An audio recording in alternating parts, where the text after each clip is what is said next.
What's going on YouTube? Ferocity here. I hope you guys are doing well.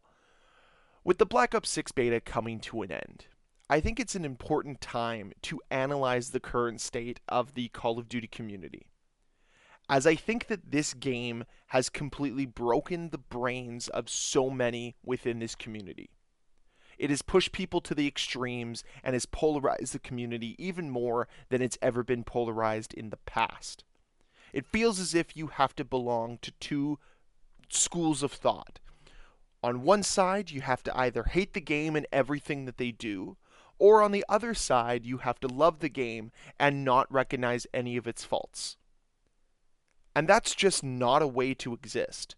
That's not a way to improve the games that you're a fan of. That's not a way to even be a fan. Not everything can be sunshine and rainbows. You can enjoy a game, but also recognize its faults. I've done that endlessly with X-Defiant. Love the game, filled with problems. But at the same time, this game isn't the worst thing we've ever seen. It's not Concord. It's not going to die upon release. It's going to still have a very successful release. There are positives to Black Ops 6. However, those positives are overshadowed by so many criticisms that I have and many in this community have. But that doesn't mean it's a downright terrible game and is worth the amount of vitriol that's being hurled at it. I think that the community has definitely overreacted in a negative way to this game. There are elements that this game has that are absolutely irreprehensible and abhorrent. First and foremost, Call of Duty HQ. That system does not provide any value to the player. Zero value. All it does is it inflates Call of Duty's numbers and bloats down your system. That's all it is there for. It does not provide you with a better gaming experience. It does not provide you with any type of real value to your experience. It doesn't do that.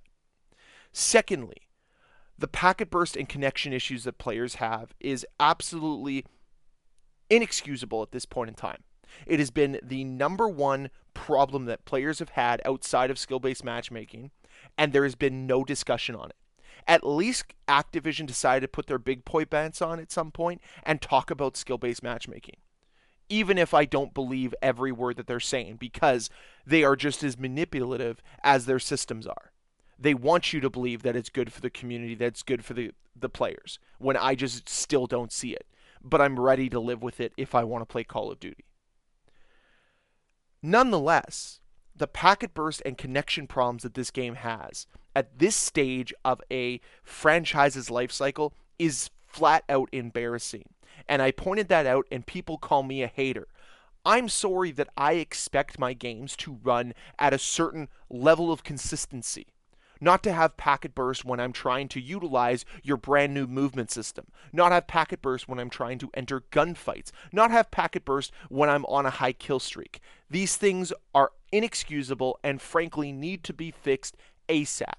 It is the number one issue that I have right now going into Black Ops 6 outside of their awful map design. But at least the map design feels like it's something that Treyarch can control, when in reality the packet burst and connection issues that you experience is an Activision problem. A problem of $1 billion company that doesn't want to invest in its own gameplay experience. And that's where I have the issue. This is on Activision. Black Ops 6 would probably be better received if a lot of Activision intervention didn't exist. COD HQ, skill-based matchmaking, servers, and packet burst. Those all fall on Activision. And it's the same issues that we brought up during Modern Warfare 3. It's the same issues we brought up during Modern Warfare 2. And yet, nothing has changed. Nothing is improved. So that leads me to believe that, once again, Black Ops 6 is going to be a game filled with a predatory matchmaking system, servers that flat out don't work half the time, and lastly, a system that doesn't provide any value to the player but bloats your computer or your console. What are we doing here? Why is Call of Duty going down this route? How does it make the money? Well, it's because you have shills on the other end that just believe everything Call of Duty does is a positive.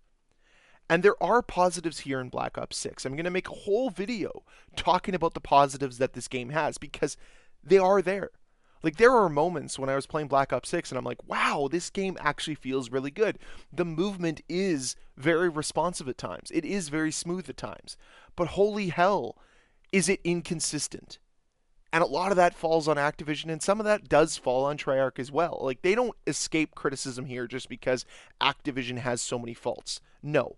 They still have to explain to the community why they thought this map design was what they wanted for their big title. I mean, this game was highly anticipated, and this is the result that we got. It's a little disappointing. And speaking of something that's disappointing, and I forgot to mention it, and I'm sure there's going to be comments about it. Yeah, the spawns in Black Ops 6 are abhorrent. They're awful, downright embarrassing. And I feel, again, that's a result of Activision forcing this awful engine on everybody. This engine has never had good spawns. It has never been able to deliver quality spawns, and yet every single company is forced to use it without them ever updating their spawn logic or doing anything to improve it. Like, I don't know who thinks this is good enough, but it makes the money hand over fist, so why improve? Why change? Why try to go outside the box and actually create a quality game experience? Beyond me.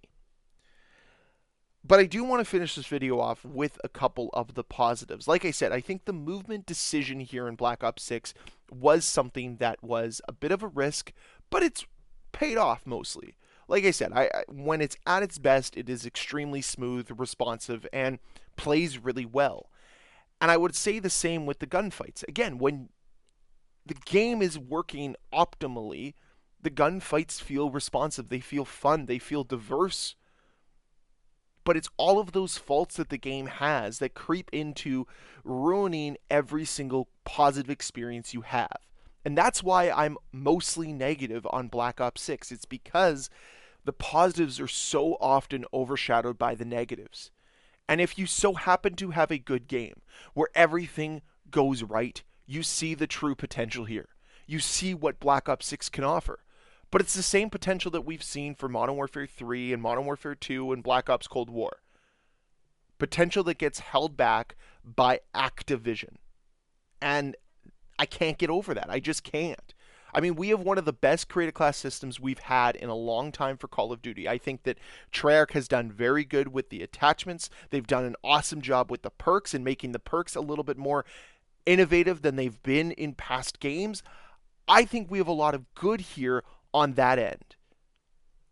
But man, the core problems that this game has always go back to Activision.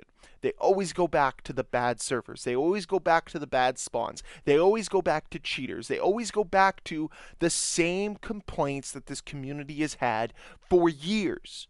When is it going to improve? Simple. When you stop supporting it. But because people are having quote unquote a blast, we're never going to see a change. We're never going to see improvement. So the polarization within this community isn't going to change. It's not going to get better. It's not all of a sudden going to flip and people are going to love this game.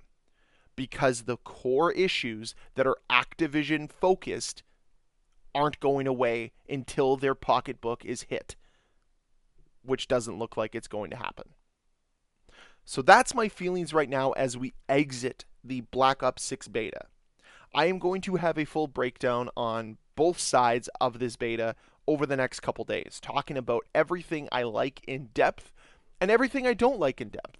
You know, the things they did well and things they didn't do well. Just to try to bring some positivity into this space, but at the same time, focus on that criticism for them to improve. So if you're interested in that stuff, I would encourage you to hit that subscribe button. We're hitting 3.5 or nearing 3.5 thousand subscribers. So that's a really cool milestone for me. So hopefully we can get there before the launch of Black Ops 6. But if you just want to stick around and leave a comment, let me know how you feel about the current state of Call of Duty. That'd be great as well. If you enjoyed the video, hit the like button. If you want to see more videos, like I said, the subscribe button's there down below. And as always, guys, thank you so much for watching, and I'll see you next time.